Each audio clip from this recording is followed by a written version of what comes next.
Hello everybody and welcome to this video where I will discuss why I miss Paladins Battlegrounds and how it should return.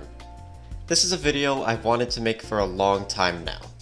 With the recent news about Realm Royale being confirmed to never get a big update in the future, I decided now was a good time to try and bring up the topic of Battlegrounds returning. First off, before I get those dumb comments saying that Battlegrounds became Realm Royale, no. They are completely different Battle Royale games. The only thing they share in common is the map and the chicken revive. I'm going to be splitting this video up into 4 parts. A recap on what Battlegrounds was and why it was so fun and unique, a brief history of Realm Royale, why Realm Royale has failed in my eyes as a Paladins player, and what changes should be made for Battlegrounds to return. I'm going to be warning you guys, background footage will be a mix of Paladins and my one video of a Battlegrounds match. I couldn't be bothered to reinstall Realm Royale. Alrighty, with that out of the way, let's begin. Paladins Battlegrounds was Hi-Rez's first attempt at a hero-based battle royale. Initially revealed at Hi-Rez Expo in January of 2018 with a frankly disturbing trailer, showcasing the aftermath of some of our favorite champions being murdered. Battlegrounds was released in an alpha state to the live version of Paladins on February 21st, 2018 in Update OB66. It was then promptly removed 2 days later on February 23, 2018, supposedly due to balancing issues. It was promised to return soon under a new name and be in a separate client. Paladins Battlegrounds had a lot of similarities to other Battle Royale games, like running around the map to claim loot, being the last one alive, and avoiding the ring or the fog in this case. However, the execution of these methods is where Battlegrounds really shined in my eyes. In Paladins Battlegrounds, instead of being spawned as a generic soldier, you would pick from one of 8 randomly selected Paladins champions.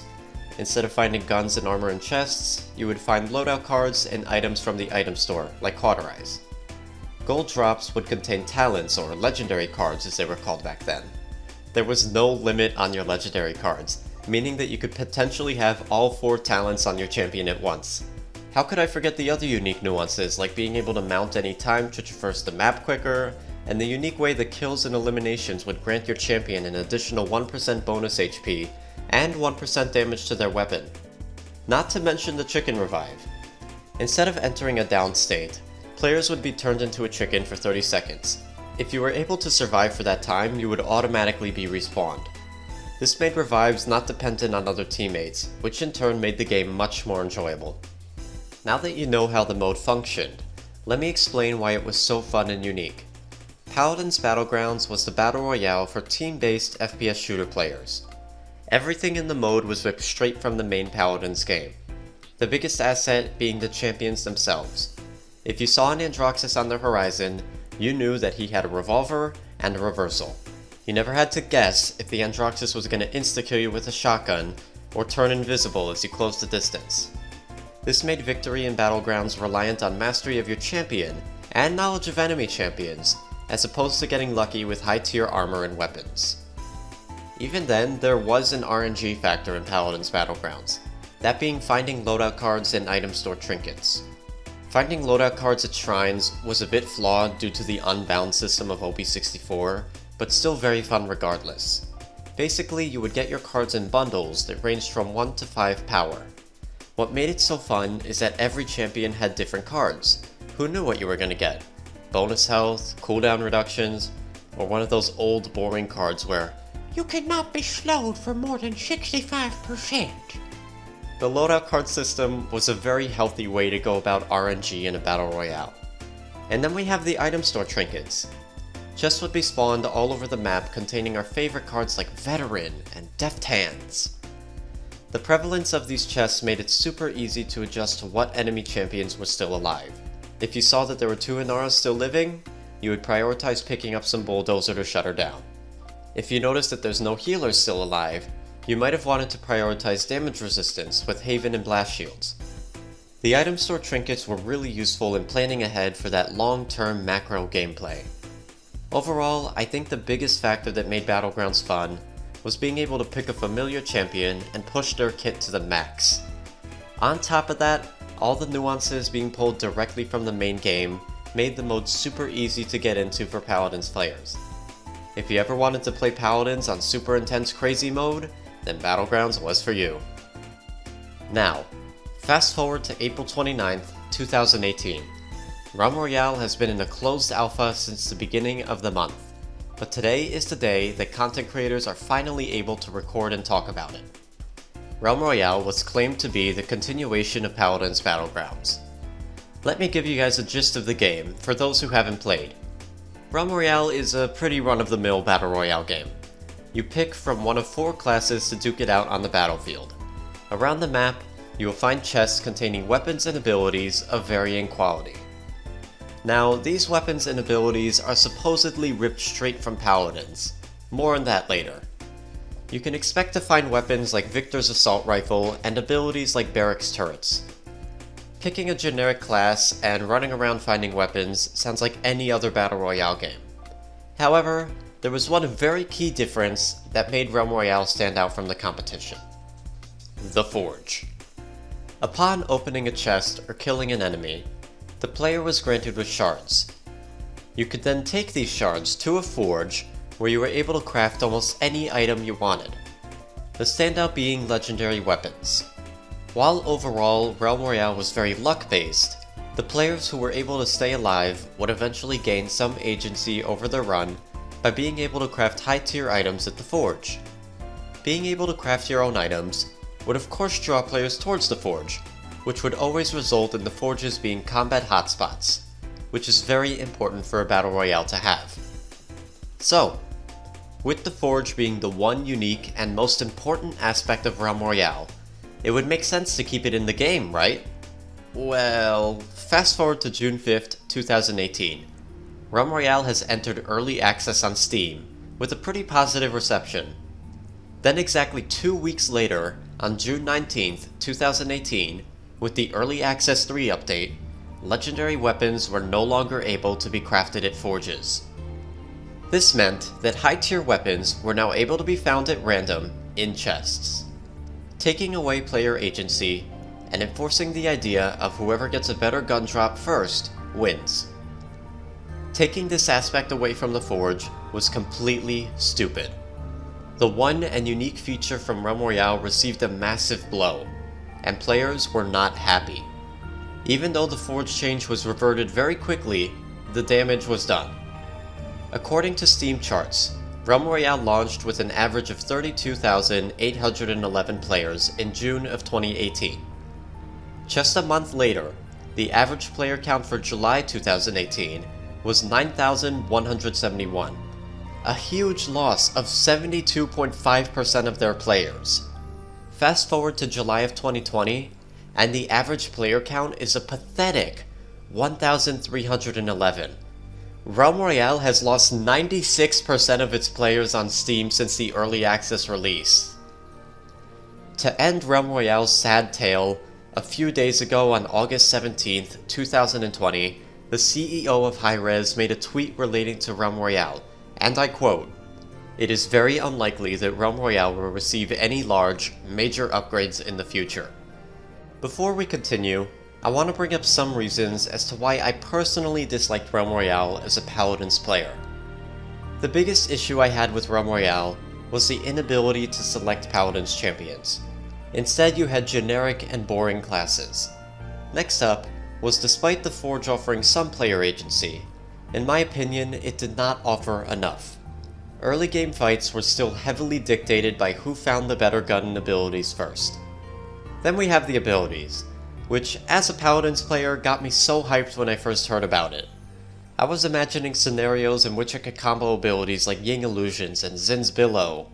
While we did get some abilities straight from Paladins, the team chose to take some of the lamest ones possible, like Vivian's Sensor Drone and Buck's Netshot. And then my last dislike of Realm Royale was the fact that visually the game had Paladins weapons, but some functioned very differently. I specifically remember at one point, Strix's pistol firing 3 poison darts in quick succession, instead of being the semi-auto version we all hate today. Other weird ones include Tyra's gun being a burst rifle, and Inara's stone spear firing much faster and dealing burn damage. So now that you know why I disliked Realm Royale, and how the game is pretty much confirmed to be dead, I thought we could brainstorm on changes needed for Paladins Battlegrounds to return. Now the first thing I say is probably going to piss some people off, but I think we should throw the idea of balance out the window for this game mode. I don't believe that certain champions should be changed to be made stronger or weaker in this mode.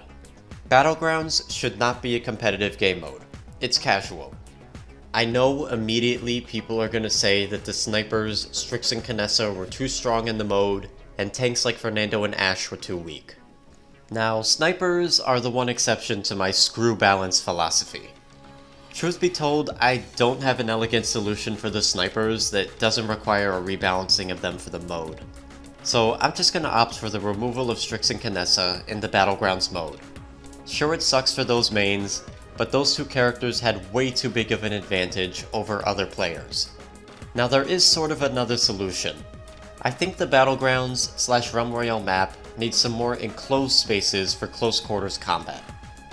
The reason that snipers were so good and tanks were so bad in Battlegrounds is because the map was way too open. This meant that if you didn't have a good ranged weapon or a good movement skill to close the distance, you were basically screwed. Many fights would come down to this: get in a house and poke shots at each other until the fog comes. Adding some more enclosed, tight-knit areas will lessen the impact of snipers and allow for some tanks to be more viable. Maybe not top tier, but at the very least playable. Next, let's discuss the champion select. The random 8 character limit sucked in Battlegrounds. I can't tell you how many games I was unable to play my mains at the time, because they were not available. The simple solution is to allow for all champions to be playable. If that causes issues for the game like lag, I'm going to suggest that the champion pool be increased to 22 champions. With 22 champions available, lobbies would consist of half of the 45 champions we currently have in the game. Continuing on, let's talk about the card shrines. I 100% think these should stay. However, let's update the card shrines to be more in line with the current leveling system instead of the garbage unbound system of OB64. Card shrines will still contain their 1 to 5 power count, but that now corresponds to the number of loadout points those cards will have.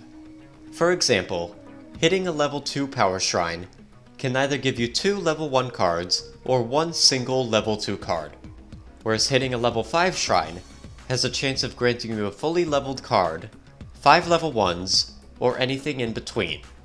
I also think players should be able to level up their cards by hitting up different shrines.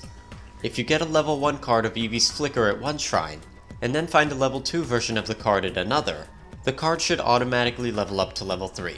This will encourage players to hop from shrine to shrine in hopes of getting a fully kitted deck. To further encourage this, I believe that the 5 card limit from normal decks should be removed.